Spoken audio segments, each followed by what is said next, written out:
Hello বন্ধুরা, আমার টুকটাক চ্যানেলে আজকে রেসিপি হলো গুড় পিঠে। চলুন এই গুড় পিঠে বানানোর জন্য কি কি উপকরণ লাগছে।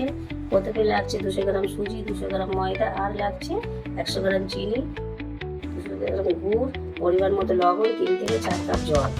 এবার আমি ময়দা, সুজি, চিনি, লবণ, জল দিয়ে মাখিয়ে 5 মিনিটের জন্য ঢাকা দিয়ে রাখবো। 5 মিনিট পর গুড় দিয়ে 10 থেকে 20 মিনিট ভালো করে ফেটে নেব। চলো, মাখানো হয়ে গেছে।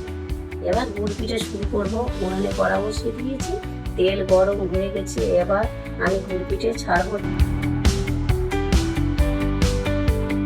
যদি এই ভিডিওটা আপনাদের ভালো লেগে থাকে তাহলে এই রেসিপিটা আপনারা ট্রাই করে দেখতে পারেন। দেখুন বন্ধুরা, কেমন গুড় পিঠে ফুলে চপের মতো লাগছে। আশা করি ভালো লাগবে।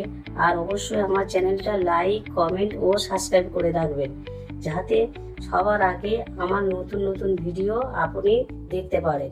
ঠিক আছে বন্ধুরা, দেখা হচ্ছে পরের ভিডিওতে। ধন্যবাদ।